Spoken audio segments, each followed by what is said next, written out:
Hey, you own a business? Maybe we should consider advertising on the show. See if we can make a little bit of money. My email address is scott@scotthorton.org. All right, you guys, it's the Scott Horton Show. Check out the full archives at scotthorton.org and at libertarianinstitute.org. Follow me on Twitter at Scott Horton Show. All right, introducing Nasser Arrabyee. He is a journalist, a Yemeni journalist based out of Sana'a, Yemen, covering the terrible wars, plural, going on there. Welcome back to the show, Nasser. How are you doing? Thank you very much. I'm okay, Scott. Okay, good. I appreciate you joining us on the show again here. So, I apologize. I'm actually not up on the latest news. The last I heard was the Saudi, American-backed, Saudi and allied invasion of the, I don't know how to pronounce it, port there on the Red Sea is imminent. Is that still the case? Has it already begun? Can you give us an update? I think this is the most important point of what is going on now in Yemen.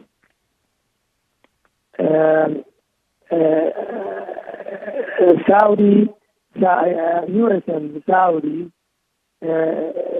try to close the last entry point of food to tighten the starvation and the blockade. But I think now there's some kind of retreating because of many things. The first thing is that many lawmakers from the Congress sent letters last week to White House, to Trump and to the Defense Secretary and to the Attorney General that they could not do, that U.S. could not get involved or further involved in Yemen without the approval of the Congress. And the lawmakers said that it is very dangerous to think of attacking the last harbor, or the Hodeida harbor, which means that they would not do this, and they would not attack this. And there is also a signal from the Saudis that the cost will be big in terms of human beings, soldiers and human beings, soldiers and civilians, and it is not easy. And it is not the end. It will not be the end of the war. It will not be the end of the conflict at all. Qaeda ISIS wants this to happen. Qaeda ISIS is waiting, can't wait for this to happen. Qaeda ISIS wants this to happen. So I think this will not happen. And if it happens, it will be a big catastrophe. Well, there was actually an interview with the current leader of Al-Qaeda in the Arabian Peninsula that was published, and they talked about it over at the Long Word Journal, which they're kind of hawkish guys over there, but they keep a very close watch on these different branches of Al-Qaeda around the world now. Because of the terror war, of course. But, and they had him talking about, basically what it's like to be fighting in alliance with the Saudis and therefore the U.S. and how useful our force has been for their goals in fighting against their true enemies, the Houthis, they say. The Houthis in alliance with the former president there. Yes, this is the point that helps us and clarifies what we are always saying about this. The top leader of Al-Qaeda openly and explicitly said this week that he is fighting, that Qaeda, ISIS, are fighting alongside the U.S.-backed fighters, which is Saudi mercenaries and Saudi soldiers. And this is now the most clear message from the top leader, Nasser Arrabyee. He said, we fight alongside all Muslims. He said all Muslims and all groups. He means the Sunni people. He means the Saudi soldiers. He means the Saudi allies. And it's as we always say, Saudi has only the Qaeda and ISIS who are fighting for her in Yemen. And he said this very clearly, and I think this is what made the congressmen and women made their strong statements and their strong letters to the White House to stop supporting and to stop going to war with Saudi Arabia in Yemen. Of course, Al-Qaeda, when they say something like this, they mean that when they said we are fighting alongside all Muslims, they consider that Houthi and Saleh and all others who are defending Yemen are not fighting and are not Muslims at all. So they made it clear that everyone who is now fighting with Saudi Arabia in Yemen is Qaeda, or the majority of them, of course, because Saudi Arabia has no allies from the other parties or from the other groups. It's only Muslim Brotherhood. And Muslim Brotherhood is the incubator of Qaeda ISIS.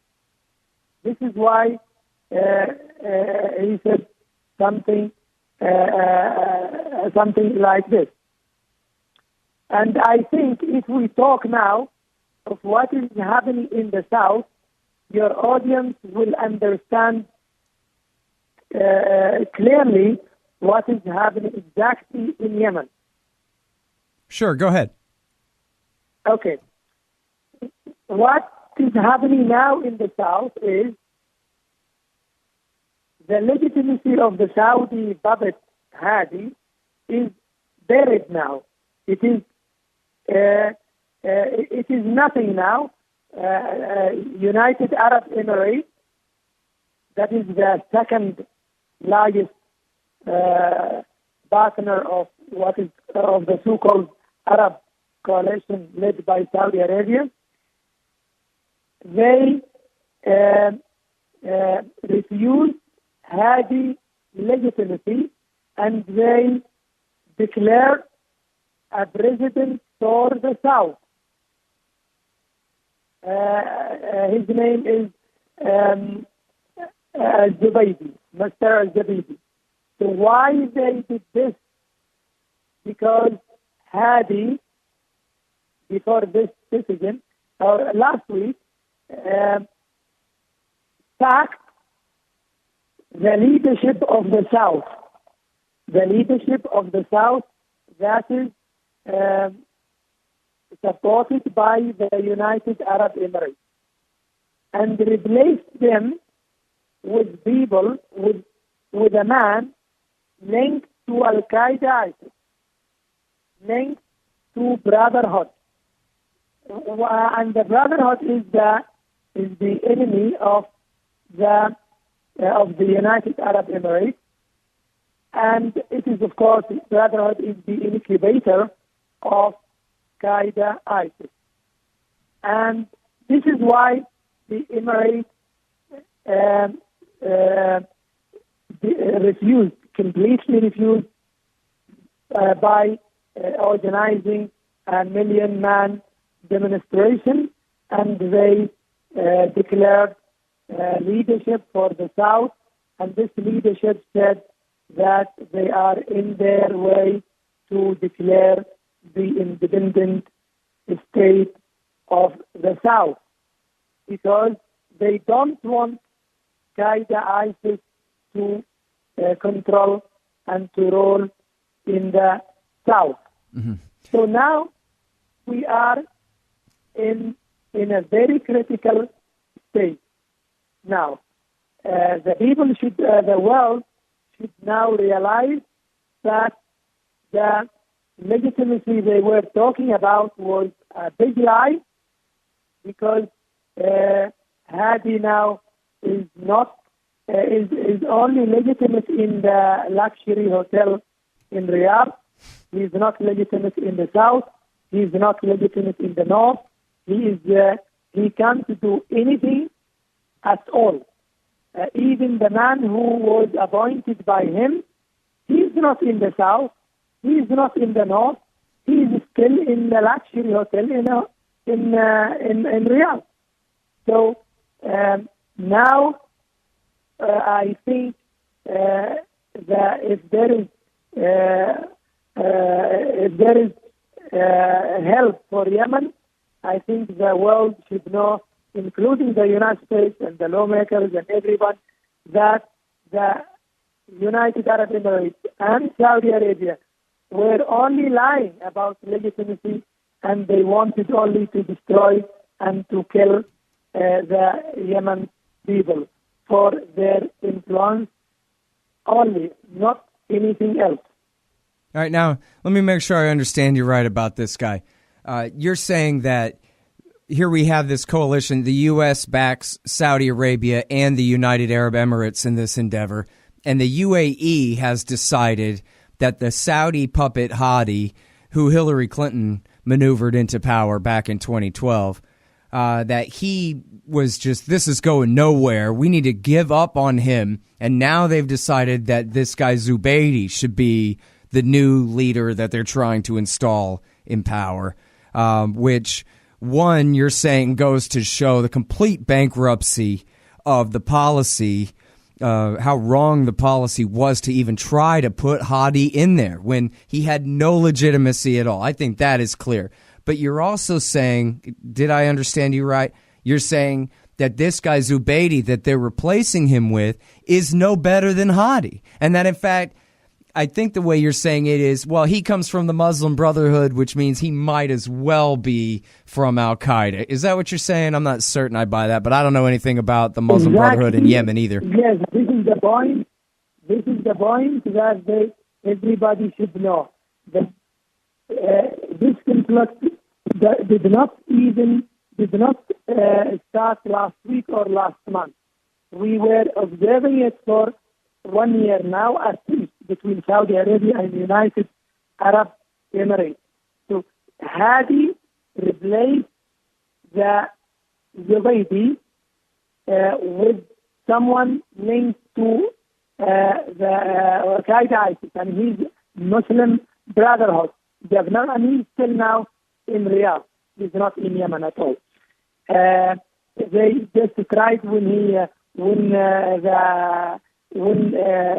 people got angry here in the south.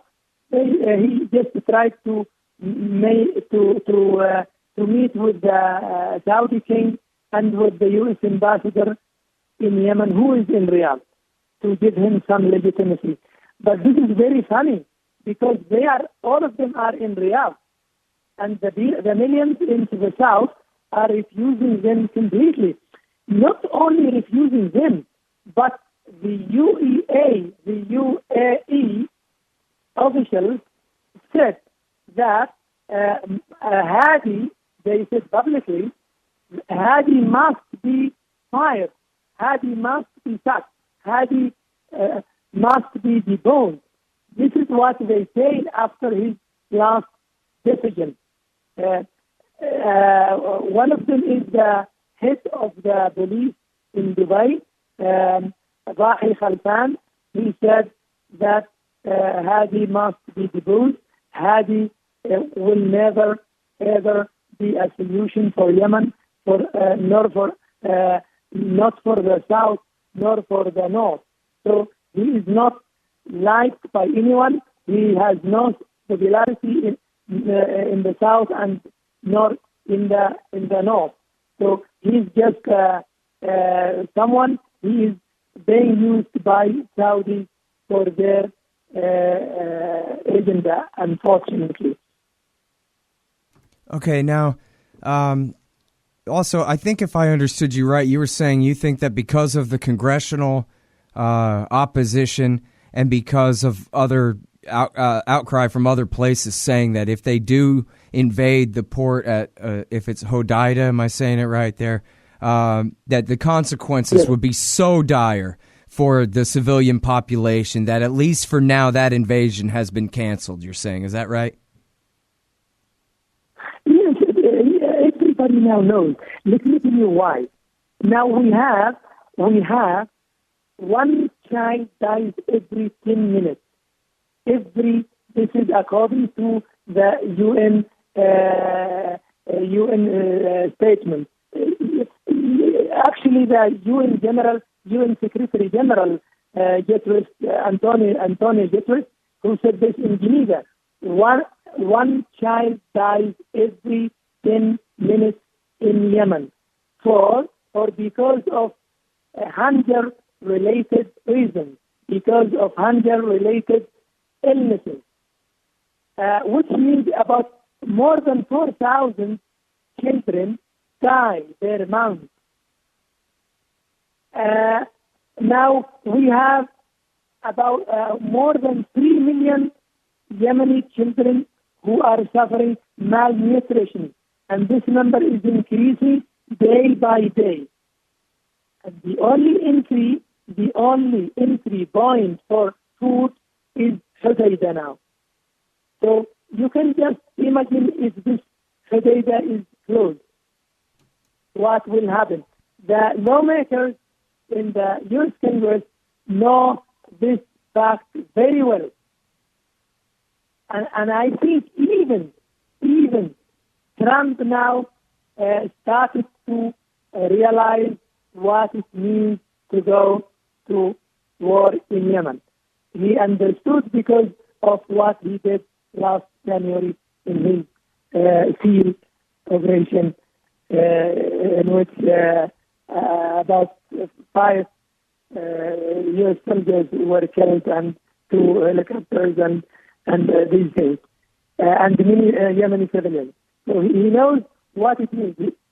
The more he gets involved in Yemen, the more Al-Qaeda gets strong, because everything, the money and the weapon is going to Qaeda, ISIS, because it's the only ally of Saudi Arabia in the ground in Yemen, not anyone else. All right. Now, I know that you've been keeping your own count separate. You talked before about how you had confronted a United Nations spokesman and said your numbers are low. More people than that have died. And he conceded to you that, hey, sure, I'm not saying otherwise. All I'm saying is this is as good as I know. But if you have higher and worse numbers, then by all means, sir. And I know, well, people can take this for what it's worth, but I found you through the Carnegie Endowment for International Peace. You wrote, at least a score or something of stories for the New York Times before. You're a professional journalist, not just some provocateur here. And you say you've been keeping your own count of the dead in this war just in the last 2 years. Is that right? Yes. And we discussed this number even this week here. This number is the number used by UN is the shame on the world to say that it's only 10,000 Yemeni civilians were killed. This is not right. It's more than 60,000 civilians who were killed. And I told you now, I told you about what the UN General Secretary said, one child every 10 minutes. You can just imagine, one child every 10 minutes because of this war, because of this starvation, because of this hunger. Now, you can just imagine, even 60,000 is not much. It's even less than what we see, what we sense here in reality. But anyway, I mean, they are now using the starvation as a weapon in front of the world. Saudi Arabia using the starvation as a weapon to kill. They want to starve Yemenis to either to death or to submission. This is what Saudi Arabia wants.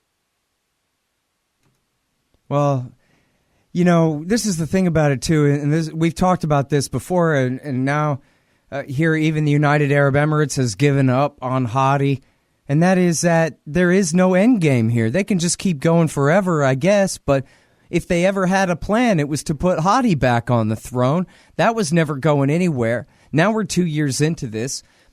A major part of the coalition, the UAE, has even given up on that now and have this other guy that they also can't hope to possibly install in power in Sana'a. The Houthis apparently and their alliance with Saleh, the former U.S.-backed president, is, as far as I understand, Nasser, completely entrenched in the capital city of Sana'a now. They are the government of Sana'a and at least everything north of that in the country, and they're not going anywhere.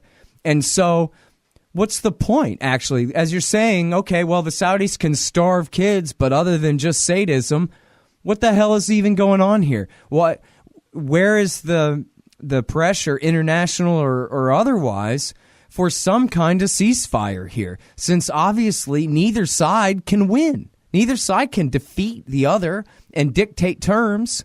So what are we going to do? We're just going to keep this thing going on? And I'm sorry, I don't mean we because it isn't you, but it isn't me. But it doesn't even seem like they have a plan other than, well, just keep dropping bombs and buying bombs if that's their plan. Let me tell you one thing. The problem is Saudi Arabia only. Last week, the king, the would-be king, Mohammed bin Salman, he's really the actual king. He said, if we want, we can crush Houthi and Saleh in days. But the problem is that there will be, from every house in Yemen and in Saudi Arabia, there will be at least one death from every house. There will be a funeral in every house in Saudi Arabia and in Yemen. This is what he said exactly. Which means that he started to realize the cost of this war after about 2 years, more than 2 years now. Yes, we know that if he wants to come to Sana'a, it will be very, very, very expensive. But then he should think of something else. What he might think of? He knows this bin Salman, who went to this war only to be a king, only to make himself a powerful king, because he has rivals inside the family, the royal family. So his father wanted him to be the most powerful one, the Superman, and the one who can't be defeated. So now he knows that any political solution would be a defeat for him. And any continuation for this war is only more and more problems, and just drowning deeper and deeper in this quagmire. So he is now in two problems. Continuing the war is a problem, and political solution, whatever conditions from the Yemeni side, will be also a defeat, because he said he would only end the war at the beginning. He would end the war in days. So this is the problem now. He should think of something else. He's talking about now taking the war inside Iran, as he said last week in his statement. So if he can take the war into Iran, as he said, by supporting people in Iran, I don't know what he means, but this is what he said. If he is talking about this and talking about the heavy and the big cost of this war in Yemen, so he should now, he would find, or he may find a solution for Yemen, because it's very clear. I mean, he knows how many how many scenarios for this solution, but he didn't want. He just wanted the complete surrender and the complete defeat, which is impossible now, because it's very clear for the Yemenis. That they would not, Saudis would not end this war, even if they arrive into Riyadh, into Sana'a. If they arrive into Sana'a, they would not end this war to their favor at all. It's only bigger and more losses to them. Yeah, well, I mean, so if we take it the other way around, too, if the Saudis and the UAE and the USA weren't involved here, would the Houthis be able to conquer Aden and all the south? Or they would have to come to an accommodation anyway? Maybe there would be a more federal divided system of power, or even a separation of North and South? What do you think? Let me tell you something, Scott. This is not a matter of concern. More than 50% of the people of Aden are in Sana'a, leaders and normal people, and they are here in Sana'a, and they have their own momentum. They have their own momentum. They have their own movement, and they are with us. They are with the Yemenis against the Saudi aggression. So if and they have now statements now. Yesterday they have statements. This movement in Sana'a have a statement against what happened in Aden. So it's not easy. The people now who are with United Arab Emirates are not all the South. They are people who hate the Brotherhood, the Muslim Brotherhood. And the people here who are here in the South and the North also hate the Brotherhood, of course. But those people in the South, the people who are now with the United Arab Emirates, are not all the South. They are some groups who were convinced by United Arab Emirates to be with the separation, because they are separated. The people in Sana'a, the certain people who are in Sana'a, they are with unity. They don't want separation because they know that separation is not a solution for the South, and it is not a solution for the North. Unity is the solution, but unity should be corrected. Unity should be rectified. Unity should be reformed. This is right in the South and in the North. But United Arab Emirates is thinking now of how to expand its influence, how to control on the Aden board, and they are thinking of just themselves. And there is also one point I think it's important for your audience, is that United Arab Emirates is not doing this without the approval of Trump. No. United Arab Emirates is doing this by order of Trump, because Trump wants to make a balance. Trump knows, the U.S. administration and U.S. intelligence knows that Saudi Arabia has only Qaeda ISIS who are aligned with her, with Saudi Arabia, only on the ground. And United Arab Emirates are against them. Muslim Brotherhood and Qaeda ISIS, so they want United Arab Emirates to play this role to make some kind of balance. I am sure of this point. Mm-hmm. Yeah, well, there you go. And they'll fight for and against both sides. I guess they can keep that going for a long, long time. I'm sorry to say. But looks like that's what they're going to do. If the U.S. administration, if Trump wants to end it, he can end it easily, because this continuation of the war of any kind is in the favor of Qaeda ISIS. This is something that should be understood by any observer who wants to understand the reality here. Right.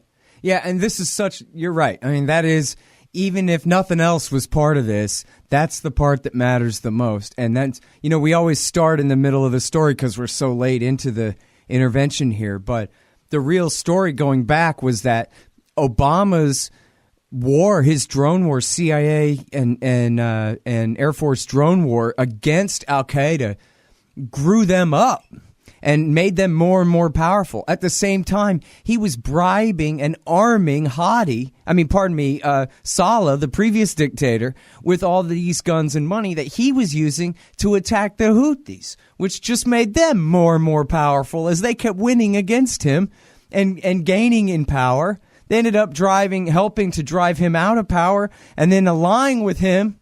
And now here we are fighting, in essence, for Al-Qaeda against Saleh and the Houthis, his former enemies who are now allies.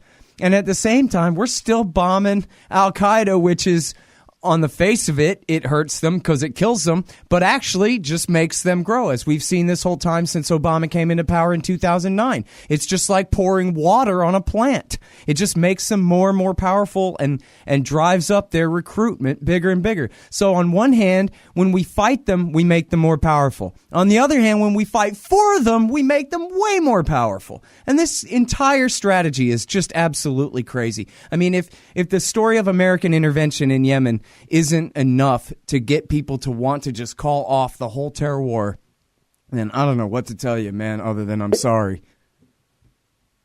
Exactly. This is the point. The point is that the people who are being killed by drones now are fighting alongside Saudi Arabia. They are fighting now, and they got angry. They made a statement here. Why you are doing this? They are fighting with us. They were taking money from us. They were taking weapons from us. This is what Saudi Arabia is saying now. Every time when Trump kills one or two here or there by drones, because they are fighting now directly with them. They are fighting in Aden, in Beira, in Marib, in Taiz, and in Taiz it's Qaeda ISIS who's ruling now. No one else at all. Hadi is zero in Taiz. It's only Qaeda ISIS. In Aden there is some United Arab Emirates, but in Taiz there is no at all, and in Marib. So it's only Qaeda ISIS, and Trump should understand what's going on, because they say only Sunni. We are Sunni, and Qaeda is Sunni, ISIS is Sunni, Saudi is Sunni. Okay, so it's one thing. Maybe at the end, Trump would be Sunni with them or what? So they are Sunni now. They are fighting, but they are thinking this way, unfortunately. Mm-hmm. And by the way, just I think we discussed this back when we first started talking, but we haven't since then. You're not a Zaidi, Shia, or a Houthi from the north. You're not from their side. You're just a regular, plain old citizen of Sana'a stuck in the middle here. Is that right? See, I am publicly secular. It is very sensitive word to say here, such a word in Yemen. But I am publicly say that day and night. I am secular. And the secularism is the solution here for us. So I am not Zaidi, I am not Sunni. But I am against those who invade my homeland. And Saudi Arabia is not, unfortunately, Saudi Arabia is just a terrorist regime now. It's not. It's very, very. I can't agree with them that they are Sunni or whatever they say. No, they are not fighting here in Yemen for Sunnah. They are not fighting for Yemen for Islam. They are not fighting in Yemen for anything else, unfortunately. So it's just political. Right. Why they say this? Yeah, and in fact, going back, I think if we go back 2 years, Patrick Coburn, the great reporter from The Independent, said that this is really all about domestic politics in Saudi Arabia. The king has died. There's a new king. He's a senile old man. The crown prince really runs the country, and under him is the deputy crown prince, this 29-year-old young man who has absolutely everything to prove if he's going to be the king of Saudi Arabia one day. And so he has to have this war to prove what a macho man he is. Simple as that. And that's their interest in it more than any other thing. Again, they know they can't have Hadi back. It's amazing that we're going along with this stuff. Believe me, he's already the king of Saudi Arabia. He has now all the powers in his hand. All the powers in his hand. He came to the White House as a king, not as a deputy crown prince. Everybody knows in U.S. this fact. He's the king now. But why did he do this to Yemen? Also to be a powerful king, unfortunately. This is the problem. So it is politics, it is injustice, it is a terrorism, unfortunately. It is. And it is so unfortunate. And I don't know what to say other than I'm sorry. Again, I really appreciate you coming on the show and helping spread the news about this. That's all we can do, you know? Yes, thank you very much, Scott, and I hope there is a lot of things to talk about, but, we try just to say the most important point. Sure. Well, you know what? I actually have time. I'm in no hurry. If you want to go on, I admit forthrightly, I don't even know which questions to ask you, so feel free to, you just say anything you think Americans need to understand about this. I have one point about the humanitarian thing, very important thing. Last week they were in Geneva, the donors were in Geneva with the United Nations, right, to help Yemen from being starved, to rescue Yemen, to save Yemen from the starvation. And the United States said that Yemen needs $2.1 billion for this year to rescue 20 million Yemenis, or 19 million Yemenis from being hunger or from being starved, let me tell you frankly, from being starved by U.S. Saudi. So who came to Geneva to get this money? Those who came to Geneva to donate, to give money to Yemen, are the people who kill Yemen, unfortunately. Saudi Arabia was the first one who donated $150 million, which is not equal even to the cost of one day of its war. Not even the cost of one day of its war that kept now for 2 years, more than 2 years. So the people who kill Yemen and destroy Yemen came to Geneva to pay some money for Yemenis or to save Yemenis from death. Unfortunately, they collected, or they pledged to give Yemen about $1.1 billion. That is about half of what United Nations said Yemen needs. So this was just a public relations. This was just a big lie. This was just to make Saudi Arabia appear okay and good. Mm-hmm. Unfortunately, they are not going to pay the money. because they have a lot of conditions, like the conditions of the harbor of Hodeida, the same conditions. So why they did this? They did this only to make Saudi Arabia appear good and to let Saudi Arabia commit more crimes, unfortunately. And this is the problem of the misleading and misinformation and the fake media, unfortunately. Mm-hmm. Well, and in fact, that one sounds like it was probably cooked up by an American public relations firm in the first place. You know, here's what we'll do. We'll pretend that we're the ones who are swooping in to be the humanitarians. You know, that'll confuse them, at least, you know. It's a travesty. Yes, yeah, exactly. They try to use, as I told you, the starvation and the economy as a weapon, but it is not in their favor at all. Sorry, because we say Yemen has nothing to lose more. Yemen has nothing left to lose now. So Yemen would continue to defend itself. Yemen would continue to refuse such crimes of Saudi Arabia and would defend itself and would not ever surrender. All right, Nasser. Well, thank you very much again for coming on the show. I really appreciate it. Thank you very much, Scott. Goodbye. All right, you guys. That's Nasser Arrabyee.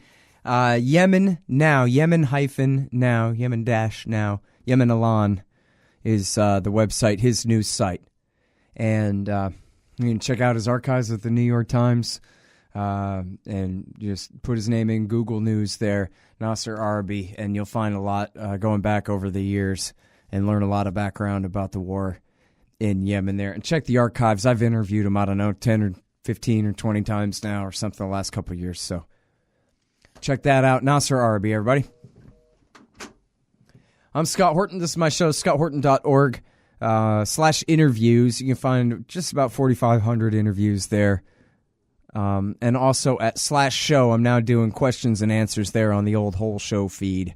Questions and answers at scotthorton.org /show. You can sign up for the RSS feeds on both of those. And, you know, I keep meaning to mention that you guys can sign up for the email list so that you get an email that tells you about all the new posts. You can sign up for my Patreon thingamajig, which I keep meaning to mention. And thank you very much to everybody who has. And, of course, you can follow me on Twitter at Scott Horton Show. There was one other thing. What was it? Oh, yeah, I know what it was. Do me a favor, guys, and give me a good review on iTunes. You know, if you like the show. You hate government, one of them libertarian types, or maybe you just can't stand the president, gun grabbers, or warmongers. Me too. That's why I invented LibertyStickers.com. Well, Rick owns it now, and I didn't make up all of them, but still, if you're driving around and want to tell everyone else how wrong their politics are, there's only one place to go. LibertyStickers.com has got your bumper covered. Left, right, libertarian, empire, police, state, founders quote, central banking. Yes, bumper stickers about central banking. Lots of them. And, well, everything that matters. LibertyStickers.com. Everyone else's stickers suck. You drink coffee, I drink coffee, just about everyone drinks coffee. So why bother with anything but the best? Darren's Coffee is roasted at his new shop in Claremont, Indiana. And coming soon, you can order on Amazon and support the show by using Scott Horton's affiliate link. Darren'sCoffee.com. Because everyone deserves to drink great coffee.